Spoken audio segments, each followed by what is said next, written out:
Hello, everybody, and welcome to our webinar today on geotechnical case studies. This webinar actually takes a different look at the geotechnical software suite. So we've had a number of webinars before discussing case studies very briefly, but looking more at how the programs work and the theory behind the programs. So today we're going to be showcasing some really good work that our customers are doing, and I've been very fortunate to read a number of case studies. And the reason for that was that we ran the Oasys competition. So all our customers have written a number of papers outlining how they're using the software in an innovative or interesting way. And those were judged by a panel of Oasis and external judges. And the winners won maintenance, and they also won cash prizes. So I'm just going to talk about four case studies that were cherry picked, but we're going to go into detail with these case studies, and hopefully you'll find them very interesting and they'll inspire you to do wonderful and great things with the software. So, the subjects that the case studies cover are slope stability, retaining wall design, pile design, and tunneling design. So, without any further ado, let's go into the programs and have a look. So, with regards to projects, the first project that I'm going to discuss is by Deborah Scott of Groundsolve, and it's looking at Willow Spilling design. And for this, Deborah used Oasys Fru. So, firstly, what is Willow Spilling? Well, it's a geotechnical stabilization option. It's an option for slope and riverbank stabilization. It's extremely sustainable and environmentally friendly. So if you look at the pictures below, on the left-hand side, the willow spilling is installed, and after 6 months, as you can see, everything has grown over the spilling, and as you can imagine, it is a very environmentally friendly solution. But actually, for conditions where ground movements are sensitive, and settlements need to be known, geotechnical engineers have been reluctant to take up this option, and that is not because it settles too much. The reason is that there is little published data on design parameters and the system reaction to load. So, consequently, so far there has been a restriction to use this option. So, Groundsolve wanted to change this. So, what they did was they installed the willow spilling and tested it. So, they measured the displacement under load, and then they used Oasys Fru to back analyze this particular solution. Now, if I look at what Debbie has written in her paper, I'm just going to read it out to you. Oasys Fru allowed a variety of scenarios to be modeled in order to allow an understanding of the influence of wall friction and the stiffness of the wall on the displacements. So these could be correlated to the behavior identified during the field trials and the displacements recorded. So if I simplify this down, what Deborah is saying is that when you have the displacements under load, you can run the analysis in through and see what parameters you would use for the wall, to get that same displacement. So if we look at the test results, we've got here the displacements against load. We've got a transition zone here, between 10 kilonewtons and 20 kilonewtons. We've got a movement applied here. So as you can see, again, there's a change possibly in wall friction, and the whole system is starting to fail around 35 kilonewtons. So if I look at the initial test for back analysis at 5 kilonewtons, so at the lowest loading, we've got minimum and maximum displacements from the field test and an average displacement of 5.25. But then, within Oasys Through, what Groundsolve has done is they've looked at the through analysis. They've applied different wall frictions and looked at the maximum displacement. And for a wall friction of zero, you've got a maximum displacement that correlates to the average displacement in the field tests. So the results show that initially, it's likely that there was no wall friction. But interestingly, as you move up to the transition zone for loading at 10 kilonewtons, friction starts coming in. And Groundsolve looked at why this might be. So there were three reasons, that were discussed in the paper: ground compression during loading, pushing it forward onto the back of the spilling, causing the soil to interlock with the spilling and increasing the wall friction. As the surcharge was applied, the made ground became more dense, and therefore the angle of friction and the Young's modulus increased. Or alternatively, As the ground behind compressed and moved forward, the spilling was tightening up, hence acting as a wailer and transferring loads onto the posts. So as you can see, for different loads, using the back analysis, Groundsolve were able to get different values of wall friction. So as we discussed, at 5 kilonewtons, you've got 0. For 10 kilonewtons, you've got a value of delta over phi of 1. This reduces down to 15 to 20 kilonewtons, and as the system starts to fail, again, the wall friction falls down to 0. So this is actually a really interesting way to use Oasys through, but you're probably thinking more testing is necessary. And interestingly enough, on speaking to Groundsolve and Debbie, it is the case that more testing will be happening over the next year or two. So watch this space, read the paper, and please let us know if you're interested in this design solution, and we can give you a bit more information. So that was the winning entry from Debbie. Now I'm going to go on to something which is not necessarily as innovative, but it's very elegant in terms of its design. And this was a paper presented by Jamie Lancaster from Arup on the Circuit of Wales, and this uses Oasys slope extensively. So the geotechnical constraints for the project were that there was a 6 kilometer racing circuit in South Wales, and this required extensive earthworks. The key objective was to achieve earthworks balance and reuse of 2,200,000 cubic meters of excavated material. But there was a problem with the soil conditions. There was extensive peat bog overlying soft glacial clay. So, as you can imagine, with those challenging materials, it's difficult to reuse them. And the designers decided that it would possibly be an option for large spectator berms, but factor of safety is still an issue. So, Oasys slope was used initially to look at berm optimization.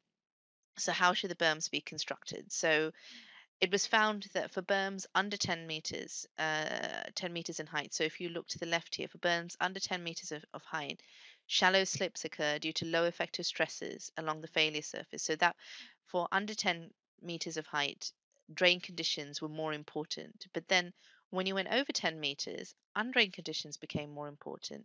And this bit was because deep slips needed sufficient mass to overcome the undrained shear strength along the slip surface. So as you can see here, we've got much deeper slips.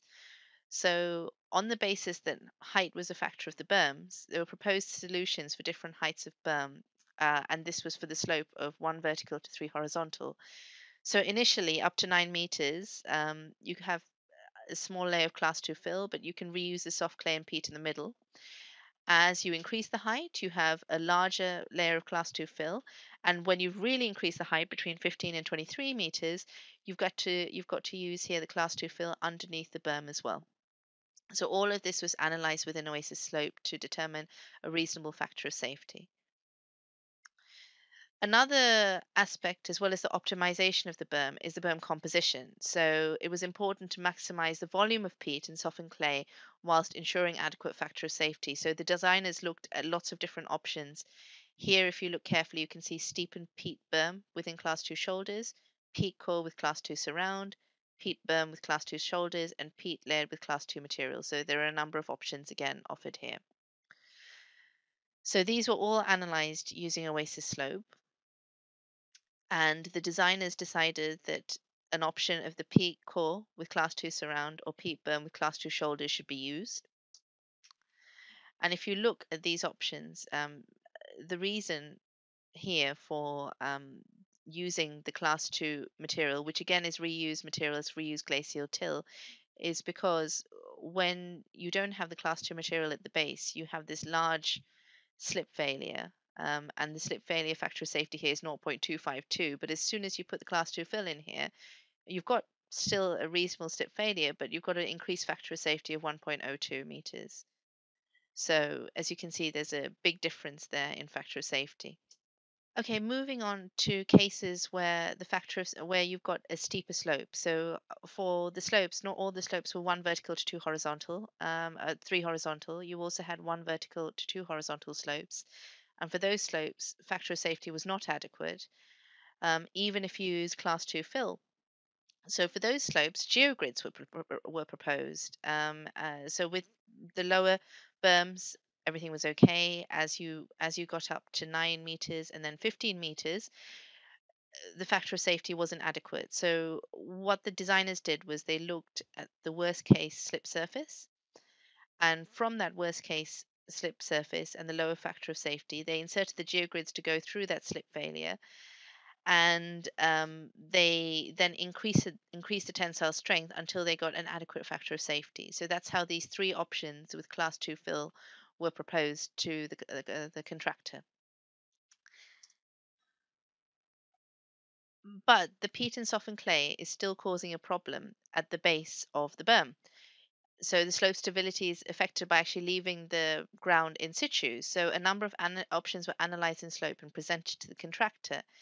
Now, depending on how much they wanted to reuse, the contractor chose different options. So there's an option of stage construction where you allow the peat and softened clay to consolidate for 2 to 3 months and develop higher undrained shear strength.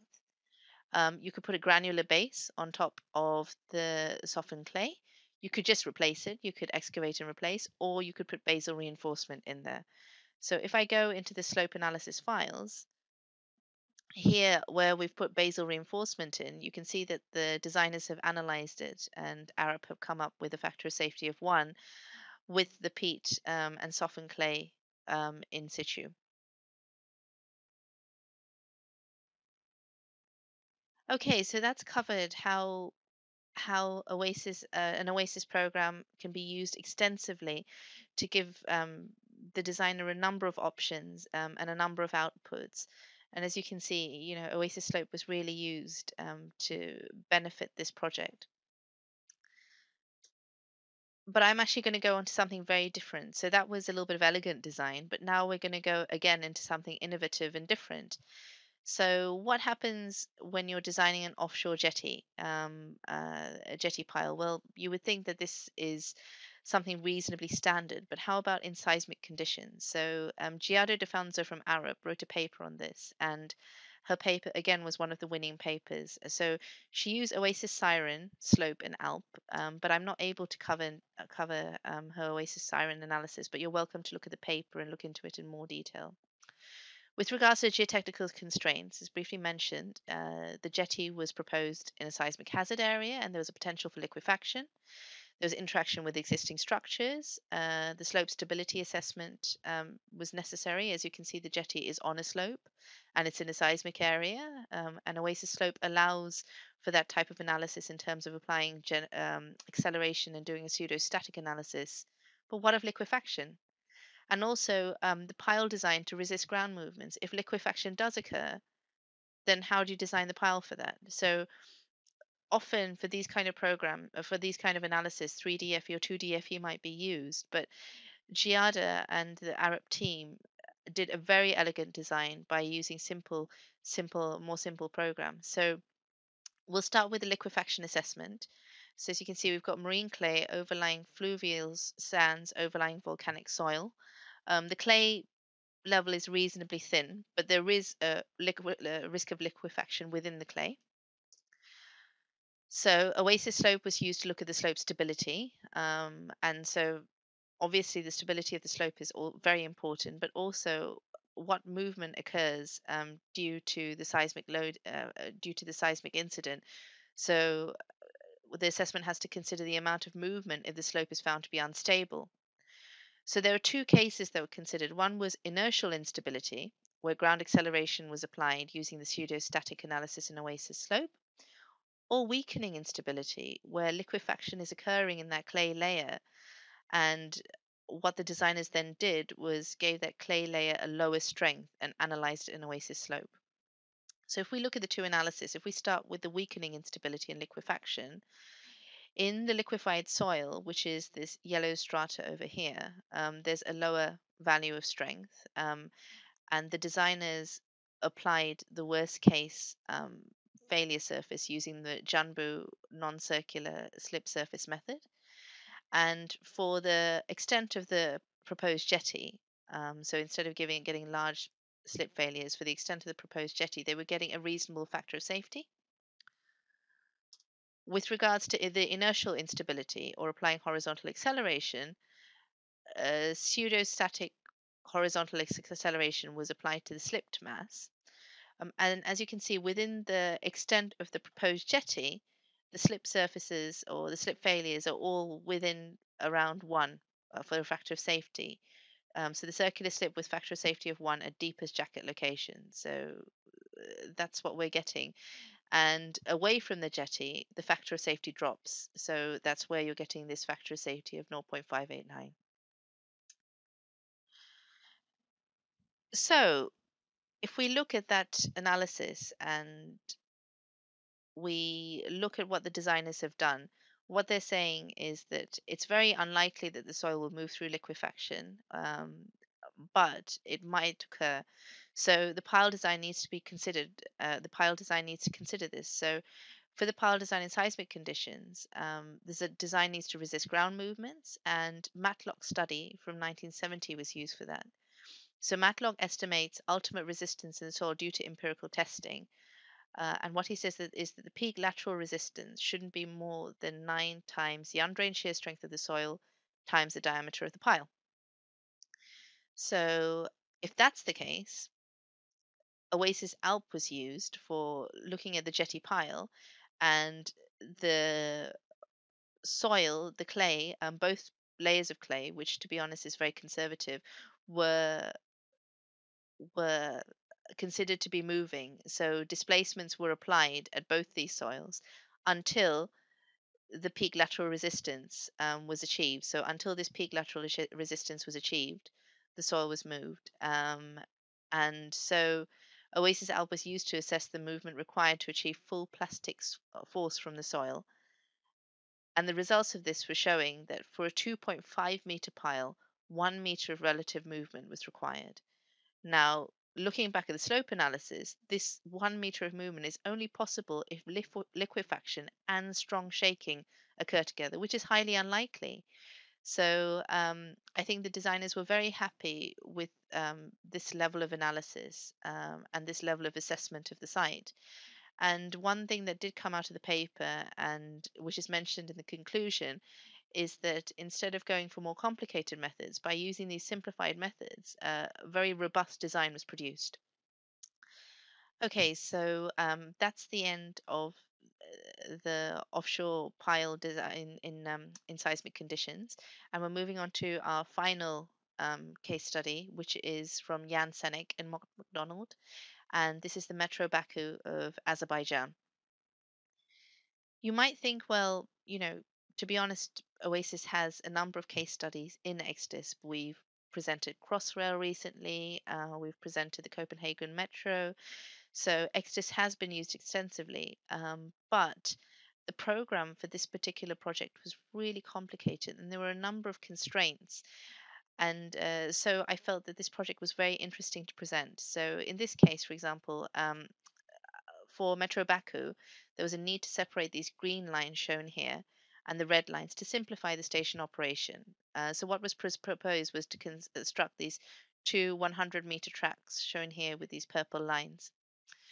However, the client put a restriction on the designers and they wanted to maintain operated lines as continuously as possible. So there was a highly complex program and structure. And this is where XDIS came in very handy because the designers mentioned that phasing within XDIS was quite a simple process. So within the ground conditions, there's made ground overlying clay, overlying silty sand, and there weren't necessarily ground movement curves for these ground conditions. So what Mott MacDonald did was, firstly, they looked at the phasing, which was a really complicated issue, and they looked at how to construct these different caverns uh, and these different embedded retaining walls, along with these different tunnels and for example, they needed to consider excavation adits and um, various other station boxes. So here, what Mott MacDonald did and what they presented very well in the paper is how the movement curves were obtained from 2D and then put into XDisp. So as you can see, these settlements are showing the movements around the excavated areas. And I mean, this these results would be very useful, even for example, if you were building a retaining wall, or putting any kind of building in a very busy area. But as you can see, Mott MacDonald had been very careful, and they're producing. I'm not sure whether you can see it very well from this diagram, but they're definitely producing different types of ground movement curve, and they've applied this all within XDisp. And what came out of the paper was that XDisp, the ability to export contours from XDisp came in very handy for presenting what would occur to the client. So, for example, here, the exported contours were exported into CAD.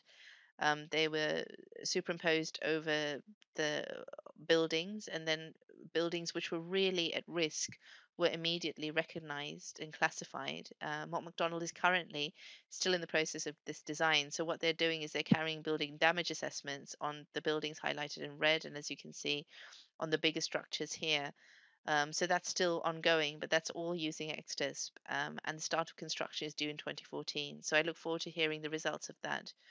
But the paper so far in itself is interesting because there's an interesting note on how to extract these ground movement curves, and I suggest you have a look at that when it's made available on the webinar page. So I think that brings us to the end of those 4 projects that I wanted to present, and each of them were chosen by the judges and by myself because we just felt that they really emphasize the kind of innovation that's occurring within the geotechnical industry, and also that our customers are applying, and looking at how to do elegant design and complex design using simpler tools. So, with regards to summarizing the following case studies, we mentioned Willow Spilling design, an excellent example of environmentally friendly, sustainable design, looking at the circuit of Wales and how you could really reuse material and analyze to produce that. Offshore jetty pile design in seismic conditions, how you can design using Oasys slope, and limit equilibrium methods, but still consider seismic conditions, and the Metro Baku, Azerbaijan, where you've got a difficult program and you can still design for that.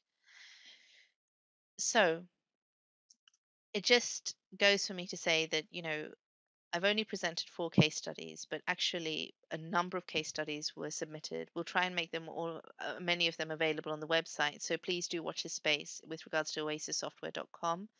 There is a case study page already set up with a number of case studies on slope stability, retaining wall design, 2D FE. So please do have a look at that if you're interested in this, giving you a taste for more. If you're just starting out with the software, just contact us on oasis@arup.com or call us and we can point you in the right direction. Again, our website has a number of online tutorials, step by step tutorials. There's a wealth of information there. And if you need more help, or if you're planning to use any of our software in something innovative or different, we can help you and we will help you. So please do let us know, and we will assist. So it just goes for me to say, I hope this has inspired you, to get using that software and using it in a different way. I would like to thank all the entrants to the Oasis competition, and I would like to thank the 4 entrants as I was presenting their their topics. And it just goes for me to say thank you very much, for listening to this webinar. And if you do have any questions, please feel free to contact us. Thank you very much. Bye bye.